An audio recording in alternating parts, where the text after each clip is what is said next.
So I just completed Black Myth Wukong, and this is the most fresh review I can make to the game, and I gotta say, what amazing it was. Why did I not play this game early?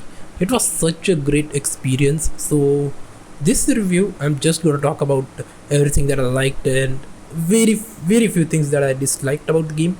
But first things first, this game has the best start to any game I have ever seen. Believe me, I have played a lot of games, like a lot, but even then this game has such an amazing start from the very beginning, the very first cutscene to the very first fight to everything. One that moment I was like, yeah, I'm gonna absolutely love this game, and I did. Okay, just such an amazing start, like flawless, honestly, if I'm speaking. That first cutscene and the first boss fight was also the moment I realized how beautiful this game looks. Just amazing. I know this is an Unreal Engine 5 game. It's quite unoptimized as well. Honestly, there were some places where I was like, maybe not hitting the 60 FPS mark that I should have. Even though I have RTX 5080, I'm pretty sure I should have hit 60 FPS everywhere. I was using path tracing, by the way. That could have been the reason.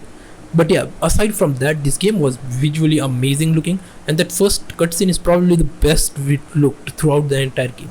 I don't know, I just wish there was more to that, but it was just absolute perfect. Okay, and then the first chapter started. So first chapter, honestly, it was easy throughout the entire chapter. Nothing was like hard, nothing that I was, oh, this boss is hard or something. No, everything was easy actually.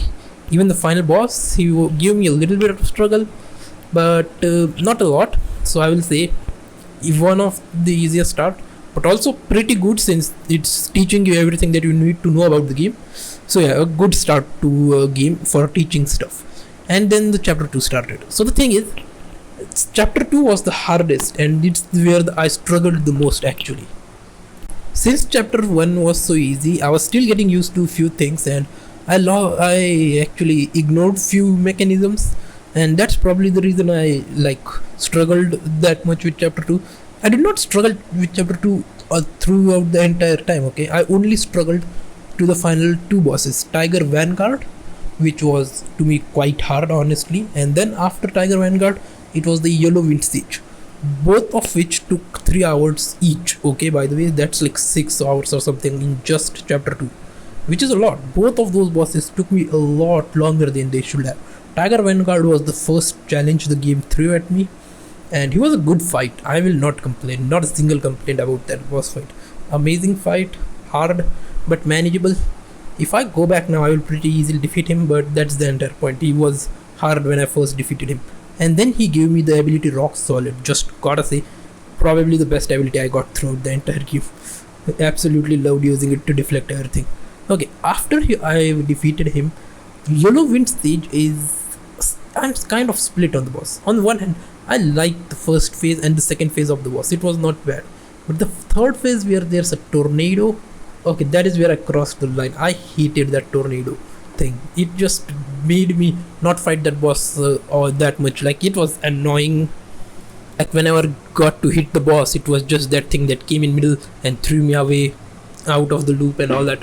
So yeah, that thing was annoying. Rather than that, I think that boss was pretty decent.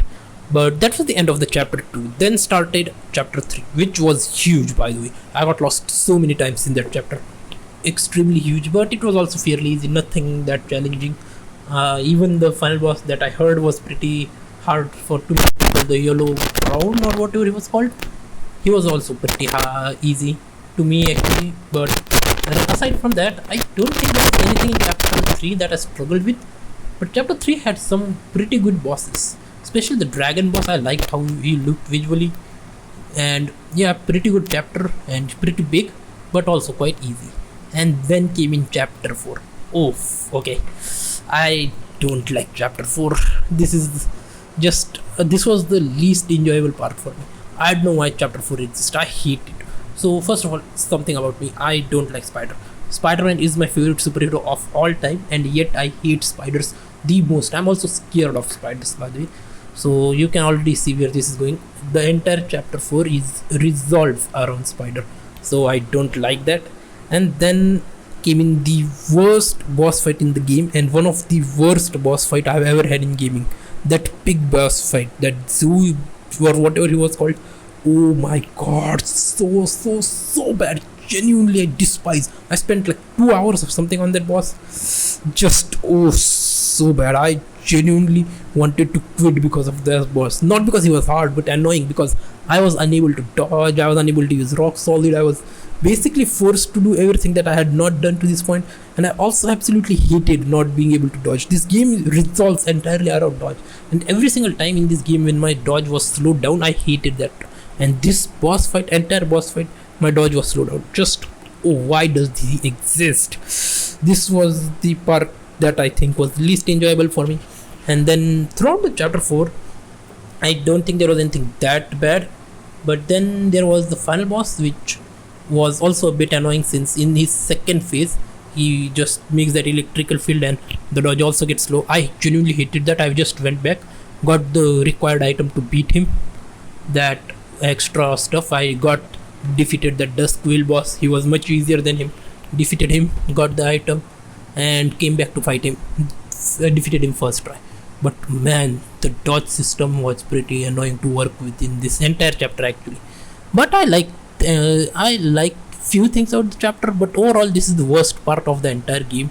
Genuinely despised it. And then came in chapter 5. From the worst to the best, I guess. Chapter 5 was amazing. Okay, from the very first, it was pretty linear actually, and I like this game's linear design. Not every game needs to be open world, and this game understands that quite well. The linear design in this game makes you stay on one clear path with few extra hidden things, a lot of extra hidden things actually, if you want to go explore. But the linear path in this game is amazing, and chapter 5 did the best. Chapter 5 was one boss after another, but none were that bad. But then came in that yin yang boss fight. Amazing visually, it was like the moment I entered that boss fight's arena. Oh, just such a good looking boss fight. Okay, another visual masterpiece in that boss fight. And then the entire chapter happened. I did hate that ball thing, whatever it was in chapter 5. I hated that. But then came in the boss fight. Yaksha King is his name, I believe. The red boy and the Yaksha King. Genuinely my favorite boss in the game. Yaksha King boss fight was so fun. The flow in that boss fight stays throughout the entire boss. Like the dodge, the parry, the everything that you do in that boss fight feels intentional.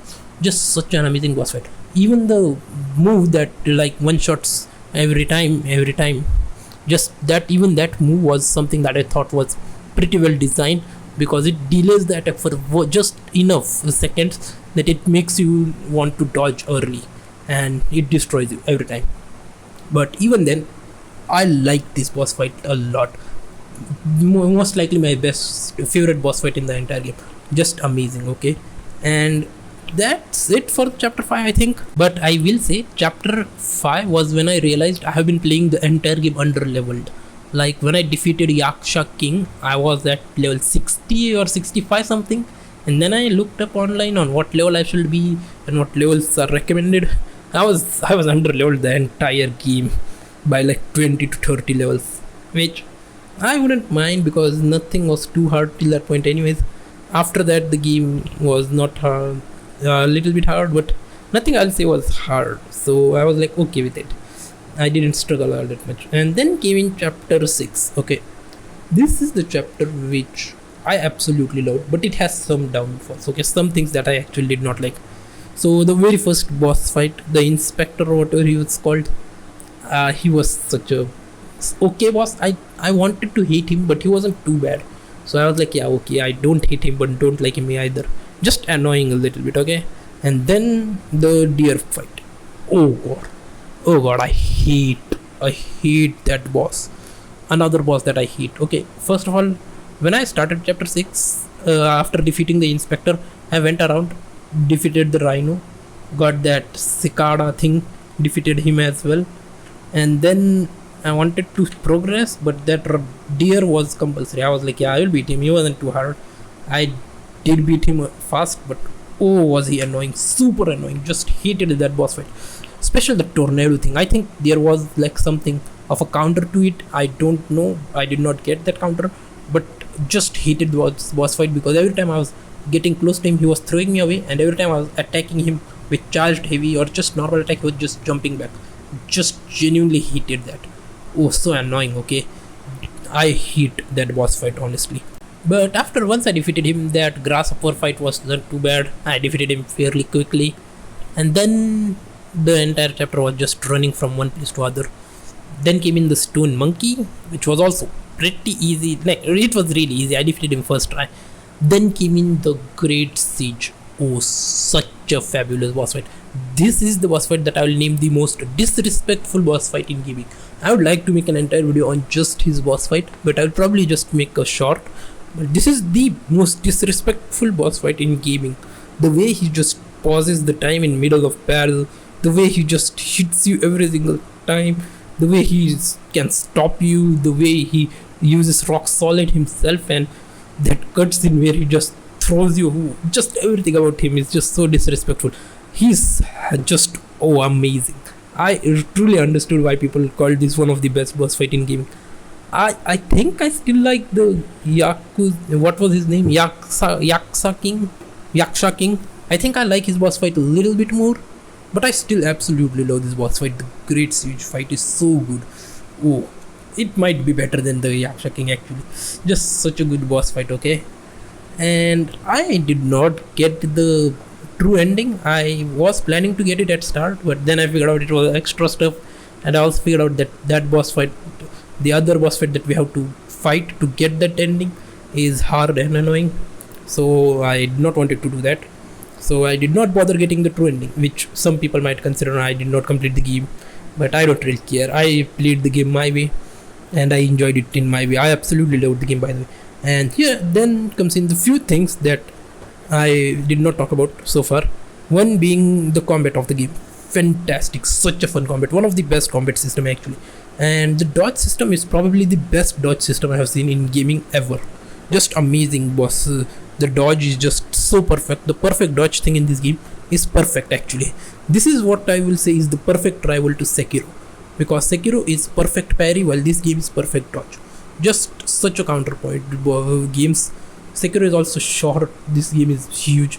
Sekiro boss lineup is also amazing, this game boss lineup is also good. I would say Sekiro lineup is better, but this game also has a really good boss lineup. But overall, I will say the dodge system felt so satisfying. This is the game which made me feel so badass. It's been a long while since I felt. I think ever since Sekiro, I have not felt this badass. This game made me feel that. Just every single dodge and everything just made me feel like I was actually in the game, doing everything perfectly. I also got pretty good at the game, pretty fast actually. I thought this was going to be a really hard game, but I did not struggle as much as I should have. Thanks to Nioh 3, that game prepared me for this game actually. That game also had the similar dodge system, but this game has the best dodge system in gaming ever. Not even any From Software game or any game actually is close to the dodge system in this game. Now there was another flaw that I forgot to mention. It was the hitbox. There was some huge enemy that doesn't have the perfect hitbox. Like sometimes I just have to hit a specific thing in order to damage that boss, and like the hitbox for larger enemies was usually just not as good as human sized enemies. So that was annoying. That's the entire reason I hated that deer boss fight. It was also the reason I hated a few other boss fights in the game. But yeah, for a game that resolves entirely on amazing bosses, this is a flaw that I think shouldn't have been overlooked, because it got annoying for some of the bosses. Rather than that, I don't think there are any other major flaw. The linear game design might not be for everyone, because a lot of people have started to get into the open world slop these days. I like open world myself. It's probably one of my favorite genre. But there are very few games that do it right, okay? Let's just get that straight. Not every game needs to be open world, and this game was one of those. Just amazing. I think Nioh 3 also did a pretty good job of not being an open world, but rather an open area game. This game, I will say, also did a really good job. Like, it has a lot of things to explore for anyone who wants to, but it doesn't force you to do any of that. You can play the game in the most linear way possible, and it will still be an amazing experience. But you can also go and defeat, like, how many boss fights this game has? I think it's like 100 or something. I don't know, not sure, but it has a lot of boss fights from what I have heard. and I will say a lot of those are really good. So if you're like a big fan of Souls like or any of those genre that wants to just fight games, I mean just fight bosses continuously in a game, this is the game for you. This game can very well just be a boss rush one after another, and a lot of those are good, and just huge game in terms of that. This game, by the way, this game lost Game of the Year. Just how? How is that even possible? How did Black Myth Wukong lose Game of the Year? Just what? Okay, I am pretty open to family games and pretty open to family games being good and great and everything, and I will not hate on Astrobot since I have not played that game. I will not say that game doesn't deserve Game of the Year. But I just have a singular question: does Sony really not have monopoly?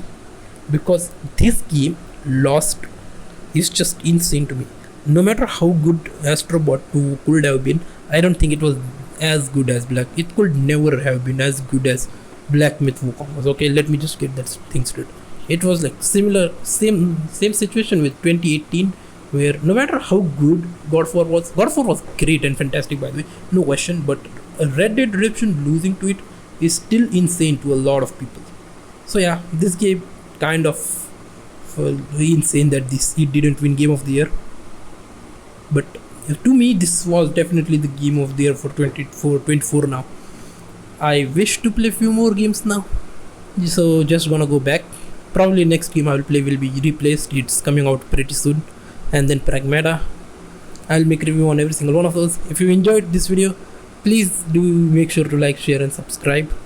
And if you watched the entire thing, I will be surprised. But if you did, thanks a lot for watching. Bye. See you in the next video.